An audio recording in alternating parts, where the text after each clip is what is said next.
નમસ્કાર મિત્રો, પેરના ન્યૂઝમાં આપનું સ્વાગત છે। આજ રોજ ડભોઈ સિનોર ચોકડી પાસે ડભોઈ તાલુકા નવીનું વિશ્રામ ગૃહનું લોકાર્પણ ડભોઈ તાલુકાના ધારાસભ્ય શૈલેષભાઈ મહેતા થકી કરવામાં આવેલ હતું। ખરેખર સર્કિટ હાઉસ બન્યું છે। આરએમબીના મંત્રીનો આભાર પણ માનેલ હતો। ડભોઈ સર્કિટ હાઉસ માટે 2,28,00,000નું બજેટ મંજૂર કરી દીધું હતું। તેના આધારે આજે નવું સર્કિટ હાઉસ બનાવવામાં આવેલ હતું। આ સર્કિટ હાઉસની રૂમો બનાવવામાં આવ્યા છે। તેમાં ડાઇનિંગ હોલ બનાવવામાં આવ્યા છે। વીઆઈપી અધિકારીઓ અને આઈપીએસ આવે તેવી રહેવા માટેની રૂમોની સારામાં સારી વ્યવસ્થા કરવામાં આવી છે। આર્કિટેક્ટ રોક્યા વગર સરકારી અધિકારીઓ પણ સારી રીતે કામગીરી કરી શકે છે અને સુંદર વ્યવસ્થા ઊભી કરી છે। રિપોર્ટ મહેન્દ્રભાઈ વસાવા, ડભોઈ। તમને અમારા સમાચાર પસંદ આવ્યા હોય તો લાઇક, શેર, બેલ આઇકોન અને સબસ્ક્રાઈબ કરો।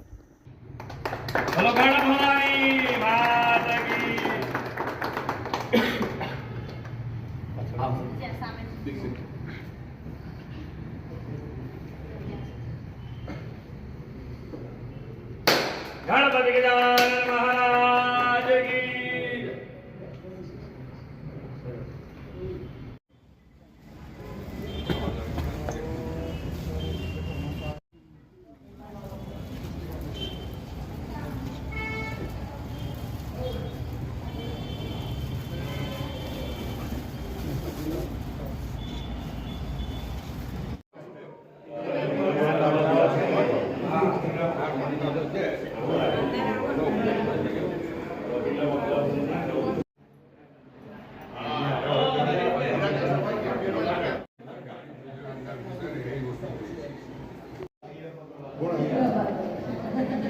કીધું છે કે છોકરા બોલાવતો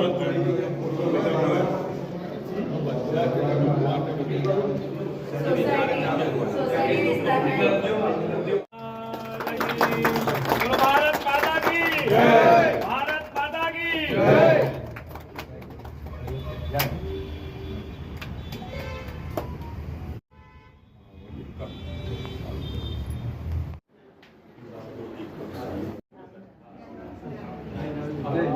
अभी हीरानी पर હીરા ભાગોળ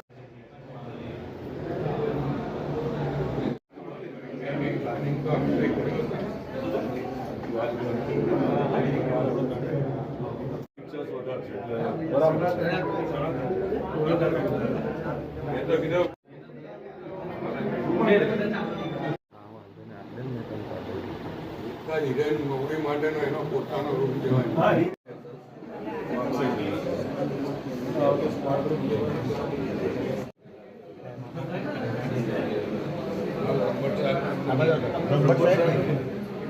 બ્રહ્મટ સાહેબ,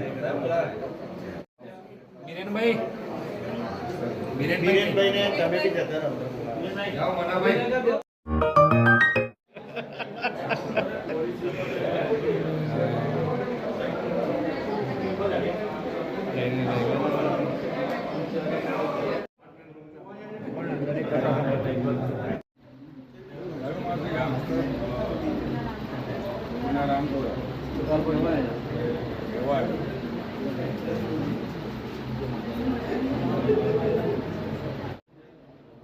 આગળ કરતી પેલા બેન આગળ લે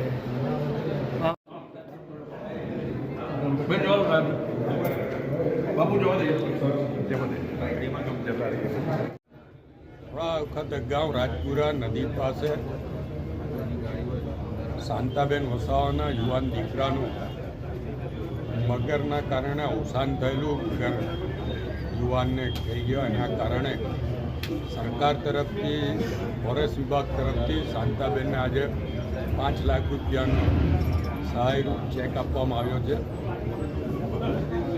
ત્યારે આ મગરોની સમસ્યા ખૂબ વધી ગઈ છે। દેવ હોય, ઢાઢર હોય કે વિશ્વામિત્રી નદી, દરેક ઠેકાણે મગરોનો ઉપદ્રવ વધવાને કારણે આ પરિસ્થિતિ સર્જાય છે। ત્યારે નદી કિનારે ગાય ભેંસ ચરાવવા જતા કે કામ અર્થે જતા લોકો આવી રીતે મગર ખેંચી જતા હોય છે।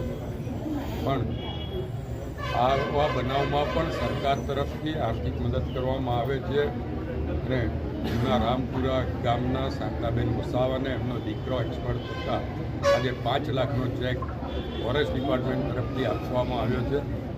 એટલે હું સરકારનો આભાર માનું છું કારણ કે આવા દુઃખદ પ્રસંગે કોઈને અભિનંદન ના પણ સરકાર જે રીતે આર્થિક મદદ કરે છે એ બદલ સરકારમાં લોકોના પ્રતિનિધિ તરીકે હું આભાર માનું છું.